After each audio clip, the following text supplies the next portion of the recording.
Good morning everyone, this is Abhishek and today in this video we are going to study about the palace of Sultan in the fort of Golconda. Okay, so let's start without any further ado. Sridhar is asking what these steps seem to go on and on. वो जो सीढ़ी चढ़ रहा था वो कह रहा है कि लग रहा है कि ये सीढ़ी एकदम ऊपर चलते ही जा रहा है, चलते ही जा रहा है. ठीक है. Sailaja, even in those days they used to have buildings with 2 floors. Sailaja बोलती है कि इतने पुराने दिन, मतलब उन दिनों में भी लोग 2 स्टोरी बिल्डिंग यूज़ करते थे रहने के लिए, मतलब 2 मंजिला बिल्डिंग यूज़ करते थे रहने के लिए. ठीक है. अब कल्याणी बोलती है now the building is ruins. Building अब क्या हो चुका है, अब रुइन मतलब खराब हो चुका है, बर्बाद हो चुका है. But one can imagine that earlier there were many big halls and rooms here. लेकिन कोई भी ये इमेजिन कर सकता है, इमेजिन का मतलब कल्पना करना, ये कोई भी इन बिल्डिंग्स को देख के कल्पना कर सकता है कि इस बिल्डिंग में बड़े बड़े हॉल्स और रूम रहे होंगे. ठीक है. अब श्रीधर बोलता है look at these beautiful carving on the walls, it is so fine. अब घूमते घूमते जो श्रीधर है वो वॉल्स को देखता है और वॉल्स पे कार्विंग का मतलब होता है नक्काशी. टूल्स का यूज करके दीवारों पे हम कुछ कुछ डिज़ाइन वगैरह बनाते हैं. दीवारों के कुछ पोर्शन को कट करके डिज़ाइनिंग ड्राइंग्स बनाते हैं, उसी को कार्विंग बोला जाता है. ठीक है. आप दीवारों पे लिख भी सकते हो और कुछ पिक्चर वगैरह भी बना सकते हो by using this art. Okay, carving. तो ये श्रीधर बोलता है कि कार्विंग जो है इन दीवारों की बहुत ही खूबसूरत है. Got it. ओके. अब कल्याणी बोलती है we also saw something like a fountain on one of the roofs. हमने क्या देखा था, इन बिल्डिंग्स के कुछ रूफ्स ऐसे थे जिन पे फाउंटेन था. फाउंटेन का मतलब एक तरीके से ये झरना जिससे पानी ऐसे फेंकता हो. ठीक है. इस तरीके से जो पानी होता है स्प्रिंकल होता है, इसी को फाउंटेन बोलते हैं. Got it. तो छत पे फाउंटेन, क्या टेक्नोलॉजी रही होगी उस समय पुराने ज़माने में. आज से 500 साल पहले भी छतों पे फाउंटेन था. छतों पे पानी का वो फुहारे फेंकने वाला स्ट्रक्चर बनाया गया था. Wow, what engineering. उस समय कितना अच्छा मतलब इंजीनियरिंग रहा होगा. लोग कितने सोच समझ के घर को बनाए होंगे, जो भी लेबरर्स और जो भी उस समय के मैशन वगैरह होंगे, आर्किटेक्चरल वर्क को किया होगा जिन्होंने. ठीक है. हम आज भी जो इंजीनियर्स हैं घर बनाते हैं डिज़ाइन को, लेकिन उसके बाद भी हमारे घरों में डैम्पनेस आ जाती है. डैम्पनेस का मतलब जो देखते हो ना दीवारों में सीलन मतलब नमी आ जाती है. नमी की वजह से जो हमारा पेंटिंग होता है वो ख़राब हो जाता है. जबकि हम कोई भी वाटर बॉडी अपने छत के ऊपर नहीं रखते हैं. वो कभी कभी बरसात होती है जिसके वजह से वो सीलन आ जाती है.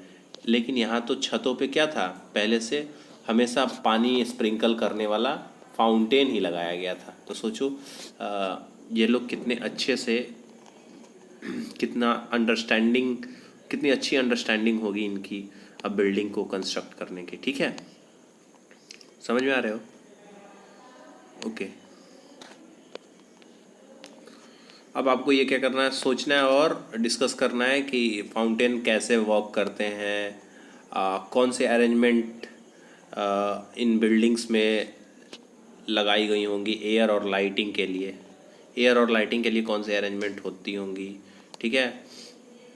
आपको पिक्चर देख के ये बताना है कि ये जो ब्यूटीफुल कार्विंग बनाई गई है दीवार पे, ठीक है, ये वाली, इसको बनाने में कौन कौन से टूल्स का यूज़ किया गया. कार्विंग का मतलब दीवारों पे हम जो भी आर्ट वर्क करते हैं उसे कार्विंग कहते हैं, दीवारों को काट काट के. ठीक है. यानी कि पूरा दीवार ही काट दिया, हल्का हल्का उसका पीस जो होता है उसे वो करते हैं. ठीक है. वैसे ही ये वाला पढ़ के आप बताना और लिखना. ठीक है. ये where is east and west, तो ईस्ट किधर होता है, जहाँ से सनराइज होता है उस डायरेक्शन को हम ईस्ट बोलते हैं, और सन जिधर सेट होता है उस डायरेक्शन को हम क्या बोलते हैं, वेस्ट बोलते हैं। गॉट इट, इस ये तो आप सब जानते हो।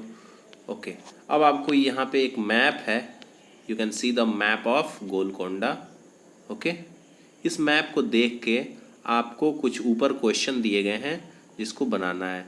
देखो ये वाली जो स्ट्रक्चर है ये दिखाती है कि यहाँ पे गन पाउडर वगैरह रखा जाता होगा, ठीक है। ये जो है ये हॉज है, हॉज का मतलब होता है वाटर बॉडी, कोई भी वाटर बॉडी है। ये जो बावली है, बावली को कुआं भी बोलते हैं, इसमें भी पानी का ही ये एक तरीके से वाटर बॉडी ही है। ये स्क्वायर वाटर बॉडी है और ये सर्कुलर वाटर बॉडी है, ठीक है। तो ये सब चीज़ें हैं यहाँ पे। तो इस मैप को आपको देखना है, ये different kind of different name के अलग अलग दरवाजे हैं इस मैप में। देखो कितने, इस मतलब किला में एंटर करने के लिए कितनी सारी दरवाजे बनाई गई हैं। ये है बौदली दरवाज़ा है, फतेह दरवाज़ा है, बामनी दरवाज़ा है, ठीक है। तो बहुत सारे दरवाज़ा हैं। इनको देख के, इस मैप को देख के आपको ये सारा क्वेश्चन करना है। क्या, if you are peeping inside from Bodli दरवाज़ा, in which direction you is Katora house. आप अगर बोदली दरवाज़ा के आसपास हो तो कटोरा हौज आपके किस डायरेक्शन में है। तो मैं एक आपको बता देता हूँ। मान लो ये कह रहा है कि मैं हूँ कहाँ पे, इधर देखो, मैं हूँ यहाँ बोदली दरवाज़ा, दिस इज़ बोदली दरवाज़ा, ये वाला है बोदली दरवाज़ा। अब ये पूछ रहा है कि आप कहाँ हो, आपसे कटोरा हौज कहाँ है। तो देखो कटोरा हौज कहाँ है हमारे से, ये ऊपर था ना, इस डायरेक्शन में है, ठीक है। तो ये कौन सा डायरेक्शन हुआ, नॉर्थ। ये कौन सा डायरेक्शन हुआ, नॉर्थ। अब यहीं पे मैं आपको डायरेक्शन समझा दूँ। अगर आप अपने पेज को लेकर बैठे हुए, तो ये जो ऊपर वाला डायरेक्शन होता है इसे नॉर्थ बोलते हैं, ठीक है। और जो डाउनवर्ड डायरेक्शन होता है इसे साउथ बोलते हैं, ठीक है। जो इस तरह से होता है, तो नॉर्थ से राइट साइड में जो डायरेक्शन होता है उसको हम क्या बोलते हैं, ईस्ट बोलते हैं। और ईस्ट के जस्ट सामने वाले डायरेक्शन को साउथ बोलते हैं, सॉरी वेस्ट बोलते हैं। गॉट इट, ईस्ट के जस्ट सामने वाले डायरेक्शन को क्या बोलते हैं, वेस्ट बोलते हैं। यही है डायरेक्शन। पेज पे आपको डायरेक्शन लेने में कोई कन्फ्यूजन नहीं होना चाहिए। पेज पे जो डायरेक्शन होता है, जो ऊपर की साइड होता है पेज के, उसे बोलते हैं नॉर्थ डायरेक्शन, ठीक है।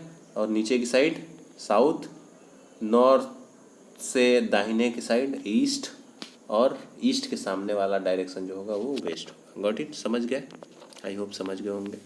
तो इस तरीके से आपको ये सारा क्वेश्चन कर लेना है होमवर्क में। ओके, अब देखो ये है लीजेंड। आपको मैंने मैप में पढ़ाया होगा लीजेंड क्या होता है, ठीक है। लीजेंड में दिखाया गया कि स्टेयर को किस चीज़ से दिखाया गया है, बाउली वाटर बॉडी है, हाउस ये भी एक वाटर बॉडी है, दरवाज़ा को इस तरह से दिखाया गया, रोड को इस तरीके से दिखाया गया है, जो पैलेस हैं उन मतलब पैलेस मतलब रहने वाला जो जगह है उसको इस तरीके से दिखाया गया है, बाग को ग्रीन कलर से दिखाया गया है, ग्रीनरी से, और जो गन पाउडर और आर्टिलरी को स्टोर करने वाला जो जगह है उसको इस तरीके से दिखाया गया। गॉट इट, यहाँ पे ये साउथ डायरेक्शन दिया गया है। ओके, चलो अब देखो नेक्स्ट टॉपिक है why these attacks. Why these attacks, तो जल्दी से एक लड़की है जो कुछ देखती है।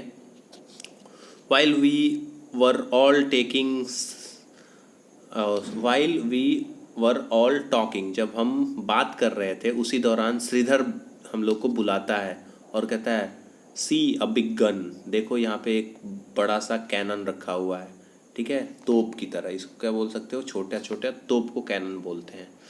अब सारे लोग वहाँ पे भाग के जाते हैं, दौड़ के देखते हैं। अब यहाँ पे शैलजा कुछ बोलती है। शैलजा क्या बोलती है, this must have been sultan's big gun, ये ज़रूर सुल्तान का ही बड़ा वाला गन रहा होगा, ठीक है। तो यहाँ पे अब दीदी रिएक्ट करती है। अब यहाँ पे बात आती है हिस्ट्री की, कि आजकल तो ऐसे गन यूज नहीं होते, आजकल आप बहुत ही मॉडर्न गन यूज करते हो, तो ये इसको देख के आपको लग रहा होगा कि ये काफ़ी पुराना है, इस तरीके का यूज़ उस समय किया जाता होगा, तो आखिर किस पर्पस के लिए किया जाता होगा। ठीक है, तो यहाँ पे दीदी बोलती है this was used by Aurangzeb. Aurangzeb एक मुग़ल किंग था। औरंगजेब एक कौन था? एक राजा था, मुग़ल किंग का, जो दिल्ली में राज करता था। ठीक है, तो दिल्ली से वो यहाँ पे साउथ इंडिया चढ़ाई करने आया था, साउथ इंडिया को अपने आप में मिलाने के लिए। दिल्ली के मतलब दिल्ली के किंगडम में मर्ज करने के लिए वो आया हुआ था। ठीक है, और इस वजह से वो चाहता था कि ये जो सुल्तान यहाँ पे जो भी राज कर रहे हैं, इनको हम वॉर से हरा के और इनके जो किंगडम है उसको हम अपने में मिला लें। ठीक है, तो उसी लड़ाई के दौरान इस कैनन का यूज़ किया गया था। किसके द्वारा? औरंगजेब के द्वारा। औरंगजेब कहाँ का शासक था? तो दिल्ली का शासक था, मुग़ल शासक। दिल्ली का शासक होना मतलब पूरे भारत का शासक होना। ठीक है, उस समय यही बात थी। Got it? हाँ, तो ये अटैक ये जो कैनन रखा हुआ है किसके द्वारा यूज़ किया गया था? औरंगजेब के द्वारा। औरंगजेब के बारे में आपको मैंने कुछ बताया। ओके, औरंगजेब किसके बेटे थे? तो ये शाहजहाँ के बेटे थे औरंगजेब। ठीक है, किसके बेटे थे? शाहजहाँ के बेटे थे। शाहजहाँ का तो नाम सुना होगा, नहीं सुना है? सुना होगा, ज़रूर सुना होगा। और शाहजहाँ किसके बेटे थे? जहांगीर के। जहांगीर किसके बेटे थे? अकबर के। अकबर किसके बेटे थे? हुमायूं के। और हुमायूं किसके बेटे थे? बाबर के। तो ये मुग़ल काल था। मुग़ल काल के सबसे एक पावरफुल किंग था औरंगजेब, और ये यहाँ पे अटैक किए हुए थे। किसको? ये जो गोलकोंडा फोर्ट है इसको अपने किंगडम में मिलाने के लिए, और उसी दौरान इस कैनन का इन्होंने यूज़ किया था। ठीक है, समझ रहे हो? लेकिन अटैक किया तो था, लेकिन ये इस फोर्ट में एंटर भी नहीं कर पाए थे। जो मुग़ल सेना थी वो इस फोर्ट में एंटर भी नहीं कर पाई थी, क्योंकि अभी हमने देखा पिछले क्लास में कि ये बहुत ही ऊंचाई पे बनाया गया है, और इसमें सिक्योरिटी के लिए बहुत सी अरेंजमेंट्स की गई हैं। इसमें बॉस्टन वगैरह बनाया गया है, ऊंची ऊंची दीवारें हैं, कई सारे गेट्स हैं। जो गेट्स हैं वो काफ़ी हैवी हैं, जिसको खोलना बहुत मुश्किल है। ठीक है, बहुत मोटी मोटी दीवार है। तो एक तरीके से ये बिल्कुल ही सिक्योर फोर्ट था। तो मुग़ल की इतनी बड़ी सेना भी इसमें, इसको जीतना तो दूर की बात, इसमें एंटर तक नहीं कर पाई। 8 महीने तक ये लोग कैंप बना के रहे थे। ठीक है, 8 महीने तक ये लोग क्या करके रहे थे? वहाँ पे कैंप बनाकर रहे थे। कोशिश की थी इस फोर्ट को जीत लिया जाए, लेकिन नहीं जीत पाए थे। ठीक है, ये कौन बता रहा है? ये दीदी बता रही हैं। क्यों? क्योंकि वो हिस्ट्री की बात है और दीदी को हिस्ट्री आती है।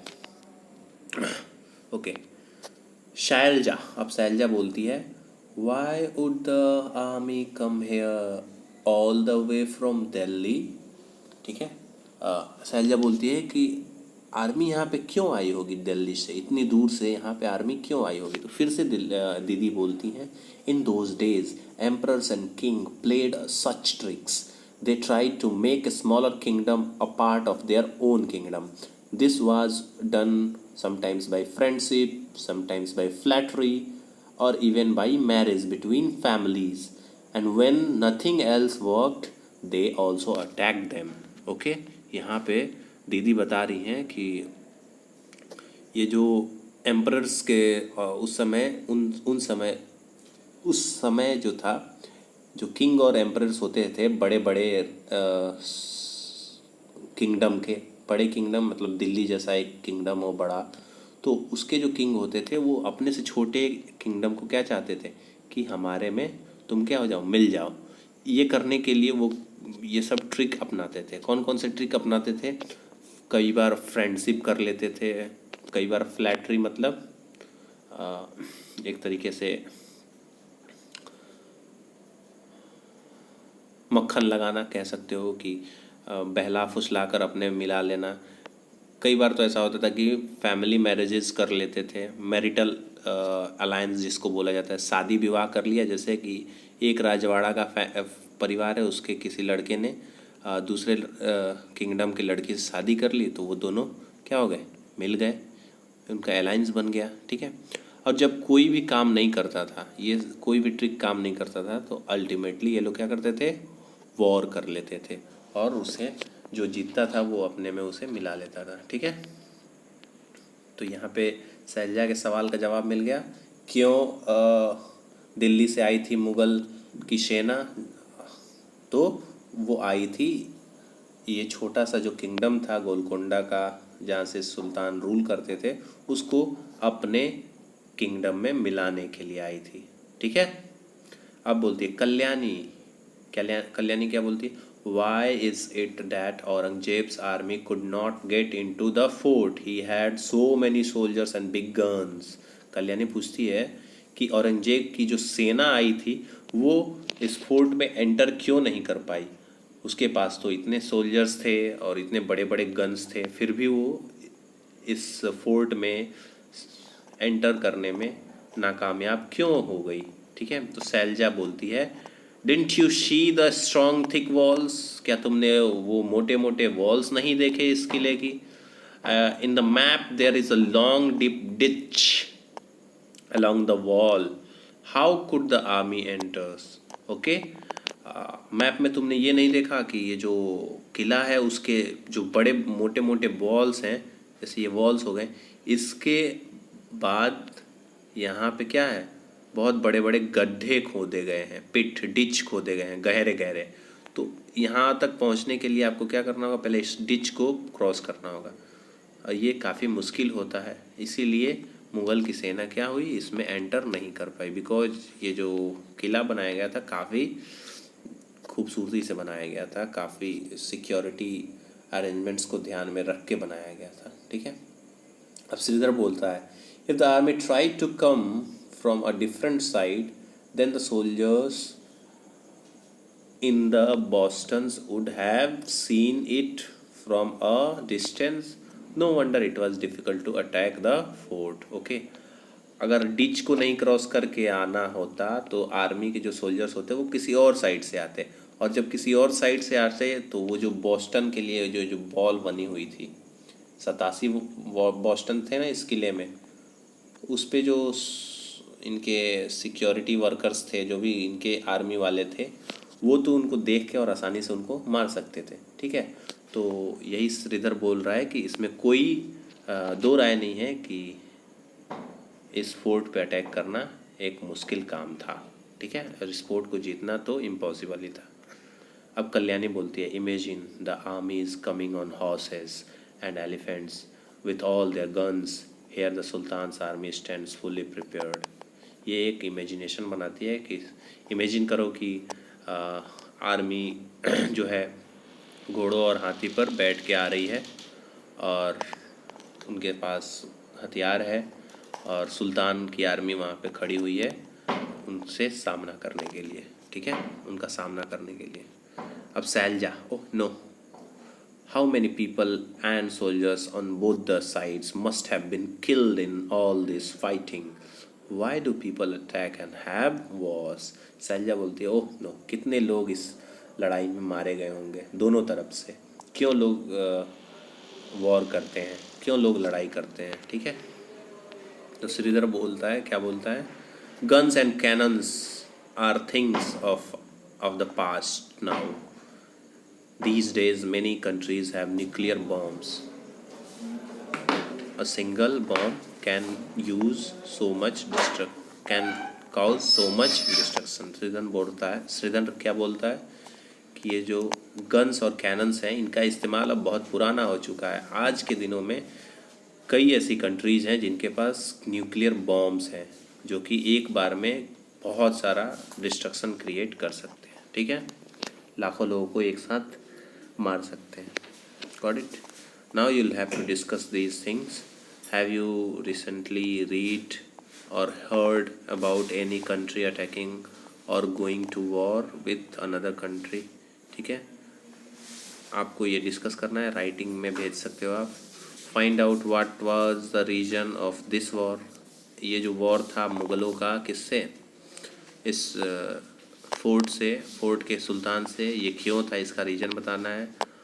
What kind of weapons were used in this war, इस वॉर में किस तरीके के वेपन्स यूज किए गए थे। तो एक मॉडर्न वेपन कौन था, कैनन जिसका यूज़ किया गया था। What kind of destruction was cause because of this, किस तरीके का डिस्ट्रक्शन हुआ था इस वॉर के वजह से, ये आपको डिस्कस करके बताना है। Got it, okay. अब हम पढ़ेंगे arrangements of water next class में। Thank you, have a nice day.